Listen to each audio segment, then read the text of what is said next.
Varesa is the brand new Genshin Impact character that arrived with version 5.5, and personally, I believe we will all look back on this moment as the first in a new breed of characters, the post-Moika DPS. In this video, I will go over all of Varesa's best teams, how she does with high constellation Yansan, low constellation Yansan, no Yansan at all, how good everything from her overload to her aggravate teams are, and I'm also going to do a full meta analysis to see how Varesa stacks up, as I have tested over 70 teams in a controlled environment to get an idea of where they all stack up against each other. Welcome to Jello Impact, where we build and test every single character to help you decide who you want to wish for and build. We are almost at 100,000 subscribers, so if you enjoy high effort videos like these, please consider subscribing. It really helps out a lot. We've also started doing actual Patreon content. The first video is up and available for all Patreon members right now. Check it out down below. So first of all, I'd like to go through my overall impressions of Varesa. I'll talk about her place in the meta after we've gone through all the different teams. I'm going to go through all the teams I tested and compare them versus the other meta teams right now, so you can get an idea of where she is meta.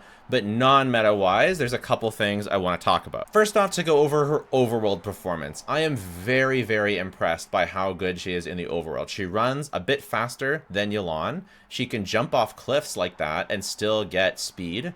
She can dash. She can go a little bit through water, not super far, but enough that it's nice. Obviously in Natlan, she's crazy, but even outside of Natlan, she's one of the best exploration characters overall. And considering she's, you know, so easy to play and her DPS isn't tied to her burst or her energy, she's sort of like a more on the unconditional side of a DPS. I think she's just a fantastic casual exploration character, and on top of that, she is very meta strong as well, but we'll talk about that later. But overall, I really see good things for anyone trying to get her. On top of that, she can mine by doing her charge attack because it counts as a plunge. I haven't tried mining like super hardcore stuff, but even just this regular stuff, she just breaks it in one hit, which, you know, is awesome. Let's go mine something a little bit more hardcore just to see. She can't really go up walls too well, which is maybe one downside, something that a character like Shenhe is a bit better at. But being able to go down walls is very, very nice. I like that a lot. And then in this situation, right, we can just go over the water. Oh, not quite. Not quite. She goes a bit too high for this, but in general you can. Let's try and mine this. So we got part way. Yeah, a couple little ones of those. I would say that's pretty good. And then if you have your skills available, she can mine pretty good. So that's really nice for just general overworld use. Anyways, aside from the overworld stuff, just the general ease of use is very good. I was just using her basic combo. So you just skill, normal. And then you get her special burst. You'll see it in all the gameplay footage. I'm probably playing some right now. And you can use her special little burst. It's a shame you don't get to see her for full big burst animation. But yeah, I find it really quite satisfying and fun to play. If for whatever reason you don't have a skill charge up and you still want to do damage, you can do a charge attack. It comes out really slow, but you still do get a plunge, so it is strong. I found myself using that only sometimes when I was doing a rotation that I like messed up, but I still wanted to kill an enemy, or I just wanted a bit more DPS to finish off an enemy. Then you can go for a charge attack. But mostly I was doing the recommended rotation, which is skill normal, skill normal, burst, skill normal, skill normal, burst, and just kind of repeat that. It's really nice that you can swap off of her to reset buffs or to apply new buffs to a new character. Like if you're using her on a Nahida aggravate team, which we'll talk about, you can just swap off to reset. So she has basically no gameplay issues. I found she was just very easy and consistent and nice. Oh, she also goes with this glider. I like that. Not very many characters go with this glider. But yeah, just very easy, consistent, very nice, no gameplay issues. So not like a character like Mualani. I found her one of the more consistent and fun and easy to use characters, especially since she is a bit different. I was worried that she would be a bit tricky because of all the stuff that she has going on, but I found she was just fun and easy. I found her on the much easier side. Not maybe as easy as characters like Chaska, but definitely easier than even someone like Navia, who you have to be more cognizant of different rotational stuff. She has great AoE. I found her not really getting knocked around. It's a bit hard to control, like if you've got multiple big enemies, to control how they stagger one way or another, similar to Xiao, who kind of pushes enemies away from you. It's similarly annoying to that, but overall, like barely any gameplay issues. Not like as friendly as using someone like Novelette, but definitely one of the much more easier, intuitive, fun characters to play. And I thought she was a lot of fun to play. The plunging is super, super fun. Okay, and I want to explain to you the vision behind this and why you should care about this kind of ranking. I wanted to give a bunch of different Varesa teams so you can look at and say, hey, I'm going to build that team or a team pretty similar to that. And I can take a look at it and compare it to one of the other teams that I've had or that I've played or that I know how good it is. And I can say, okay, it'll be around that level. And so that is the main way that I think that this sheet will be useful to you. Now, first, I want to go over my methodology and also tell you that I'm not happy with my methodology and I will be changing it going forward. But I already committed, so I saw it through to the end. I basically took one Abyss chamber that I felt was fairly fair for all the different DPSs, and I ran them through, tried a bunch of times, and went for the best time that I had and recorded it with any other notes. I don't like this for a couple reasons. Number one, it hyper focuses on that one chamber and not a whole Abyss side, making it overall a little bit too specific on whatever that enemy's gimmick is. And it really encourages more resetting that I would like, which is not very relatable. Most people don't reset to get better times. They just go for whatever their first time is. And if it's good enough to clear, they just continue on. So I will be adjusting this in the future to be more like this. I'll run through a whole side of an Abyss, whatever side that team is better on, and note down the time it took to clear, how many resets I took, talk about how important that specific team was needed, if they can use free-to-play options and things like that.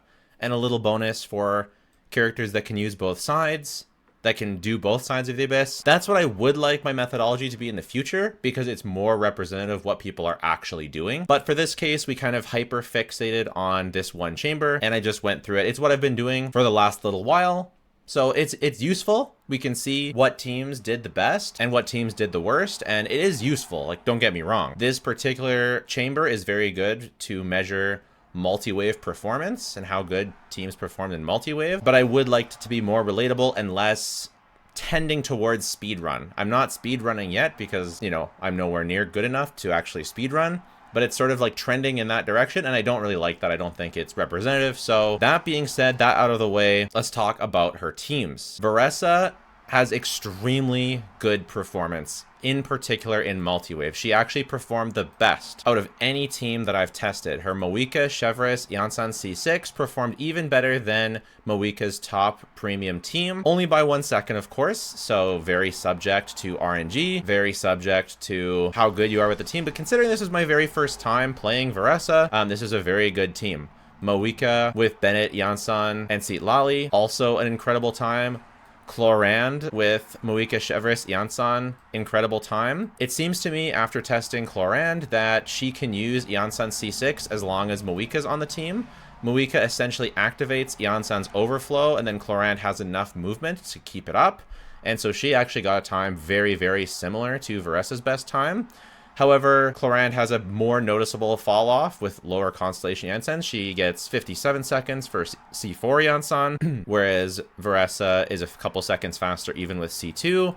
Also consider that I'm pretty good with Chlorand at this point, and I'm less good with Varesa. So you can imagine that maybe 1 or 2 seconds the Varesa times could improve if I got better. Moika's Shalonen team, Moika's Diona team. Here's how Varesa did with C0 Yansan. So if you only have C0 Yansan, it's 58 seconds.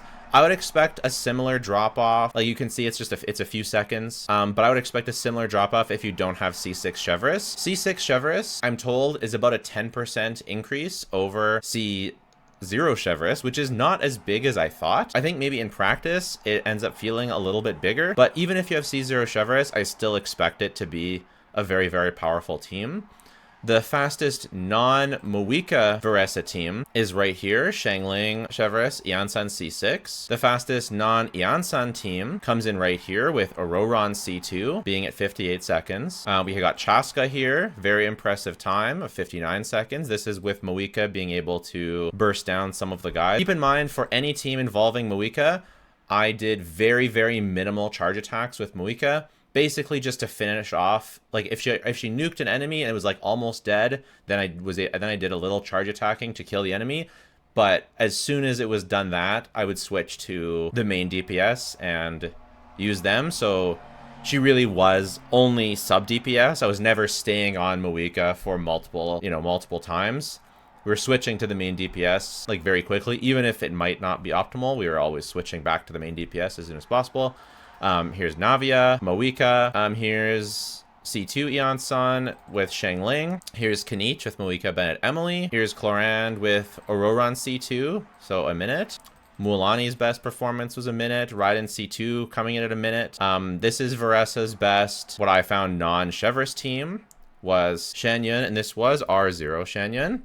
Coming in a minute. Bennett Chevreuse Eon-san. So I found it worse than the Shangling version. I found switching back onto Varesa or out of Varesa into Bennett to reset overload a bit annoying. I imagine that you could easily min-max it to be faster than the Shangling team. Like, I would expect that. But it's sort of a higher skill team, and I prefer just using Shangling than using Bennett. This is another good Varesa non-Eon-san team. You substitute Auroran, minus C2. You substitute Auroran for Eon-san, still a minute, very good time. This was Arlecchino's fastest time, Hu Tao's fastest time. I was using her C1, but I'm not that good at Hu Tao C1. I got it only recently, so I feel like a better main than me could probably get a better time. Clorand with Eon-san C2. C2 Eon-san was much worse than the Clorand team that used Auroran. Not much worse, but it was worse until Eon-san is C4. Chaska without Moika. She struggles in that AoE. Or no, Chaska with Moika, Bennett, Seat Lali. I actually got better results with Eon-san. So C0 Chaska, it makes sense. Risley's best time with Shalonen. This was using Risley carry. So yes, Moika did burst the nuke,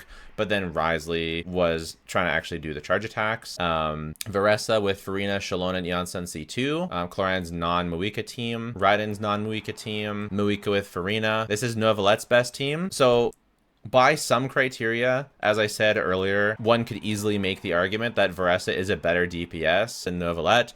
She has very big AoE, she has decent team options, and she generally just clears faster than whatever Novelette can have. But Novelette is just super, super easy and consistent and comfy to play, especially if you have a C1, and his AoE is just so ungodly good. I probably would still put Novelette above Varesa, but I would put them in the same tier these days. I just feel like Moika is the only DPS that's way ahead of the others. I feel like Novelette and Varesa are sort of on the same level, but I feel like Novelette is very recommendable to most players because it's so consistent. So this was Moika Chevreuse Fischl, so this is another non-Eon-san team. Navia using the Farina Shenhe Chiori, Raiden double Hydro, Navia with Farina Bennett, Varesa, Chevreuse Shangling Lisa. That's kind of fun. I really wanted to try some like a little bit more wacky, a little bit more creative stuff, so I wanted to go more free-to-play route. Let's say you get a Shangling and you get some Chevreuse, but you don't get any Eon-san. Lisa has the ability to pass Thrilling Tales. I did try Hakushin Ring, but I like Thrilling Tales better.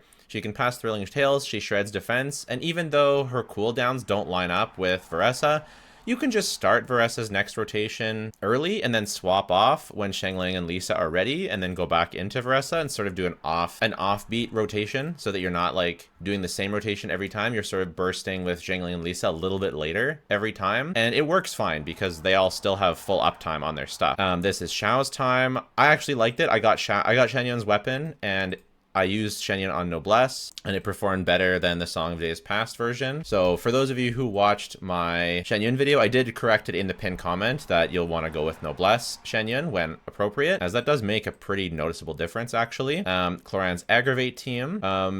Compared to Varesa's Aggravate team, I know it's like red versus orange, but it's only 3 seconds difference. So it's like, I know people were saying that Varesa Aggravate would be bad, but I found the drop-off from Clorand Overload to Clorand Aggravate to be about the same as the drop-off from Varesa Overload to Varesa Aggravate. So if you want to play Aggravate, although this isn't Aggravate technically, this is Quick Bloom with Farina, Shalonen, Nahida. Aggravate was another couple seconds slower, but I found the drop-off to be about the same. So if you don't have the Overload core and you want to use the Aggravate core, if you want to use the Quick Bloom core, you're totally fine to do that. Like, it still works. And I did Shalonen here. I wonder if Shenhe would be better. I don't know. Gaming didn't really like this Abyss. That's not his fault. Normally, he gets very, very competitive clears with the top DPS. I would have expected him to be more in the 1 minute mark. Maybe it's a skill issue. Yoimiya, Novelette's Hyper Team. He's not a single target character. My Novelette is top 2%, by the way. So it's a really, really good Novelette. And yeah, I don't know. Yolan carry, Risley without Moika, Wanderer, Ayaka, Alhaitham, Hyperbloom. Hyper Bloom just ain't it as much as it used to. Risley Burn Melt, Kokomi, and Diluc Plunge. I think it really could be a much better clear with Diluc, but I just couldn't get the chemistry to line up. It's just really hard. So anyways, in the future, we'll get less resets and more straight through runs. So the future runs are going to be, I think, more informative of people's actual experience. But if you play pretty well and you have well invested characters, I think this is a reasonably useful thing to look at to determine the multi-wave performance of a team. And hopefully it gives you a good variety of Yansan teams, non-Yansan teams, Chevreuse teams, non-Chevreuse teams, and you can see how they all perform. Now getting into her overall place in the meta. After we looked at all those teams, that was only for one specific kind of abyss. So where would I put her? Well, Moika is still the best DPS in the game. She does not touch Moika, not even close. Varesa's best teams have Moika, but we knew that was going to be the case. But I would say, depending on if you value strength more or comfort more, and if you value AoE more or single target more, you could put either Varesa or Novelette next, and I wouldn't really disagree. Like, if you want to put Novelette next, that's fine. If you want to put Varesa next, that's fine with me too. I think you could easily make an argument for both. I'm going to wait before I say which one I actually think would be higher, because I'm not really sure yet. I want to test them against more different kinds of abysses. Like I said, I'm going to do more runs through the whole abyss with less resetting. I think that'll make Novelette shine more, and I think it'll be more representative of what people actually do. And then I would say Varesa meets or exceeds basically all the good DPSs, you know, Arlecchino, Mualani, Chaska, Navia if you want to put her there, which I'm not sure, Kanich, and Cloran. She exceeds all of them, both in terms of damage and in terms of ease of use. And then she exceeds Novelette in terms of damage, but not in terms of ease of use. So I think that should give you an idea of where Varesa lands in the meta. Overall, I really don't recommend pulling her for meta though, because as I said, I think she'll be remembered as a new breed of DPSs, the post-Moika DPS, where they basically have to have really big quality of life, or else it's kind of pointless to get them, and they have to have really good damage. Otherwise, they're just going to feel too bad. I believe everyone's going to be worse than Moika until the next Archon, but they will also have to be at a new level, because Moika just set a new standard, personally. That's what I personally believe. So I wouldn't get Varesa for meta, but if you love Varesa, then you should definitely get her. And she's great with Yansan, even at C0. She's great with Chevreuse, even at C0. You're going to get very, very great clears. And I did do clears of Varesa with Kagura's Verity. I don't remember them right now. I'll put them on screen right here so you can see the difference of Kagura's Verity Varesa versus signature weapon Varesa. And Kagura's Verity is a pretty good stat stick representation of what it'd be like if you had any of the other weapons, whether it be Lost Prayer, which I think is a little bit better than Kagura's, or Widsith, on average about the same, a little bit better if you reset. So yeah, I also imagine some of you will be curious about the build that I was using. So for most of the tests, except for the showcase of the difference between her signature weapon and Kagura's, I was using her signature, and then my artifacts look like this. Pretty bad sands, pretty great goblet, pretty great circlet, pretty solid, like good flower, pretty great feather. And for an overall stat line from the artifacts, it looks like this. Very, very, very good. It's about on par with my other characters' builds. So she's got a very good build, as do all my characters when I test them. And so for overall stat line looks like this. Yes, it's an excellent stat line. She is very well built, just like all my characters. All my characters are very well built.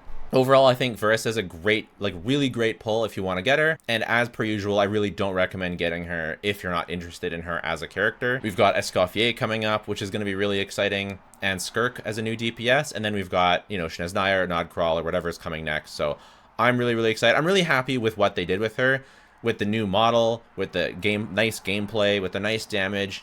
I think she's just a perfect release for Genshin. Just overall, I'm really, really happy with her. So let me know your thoughts if you went for her. Let me know your thoughts on the meta overall, on my new plans for how I'm going to be doing meta videos going forward. And please subscribe, check out the Patreon. If you don't want to do any of those things, that is totally fine. Just watching the video has been more than enough. Thanks so much. Bye for now.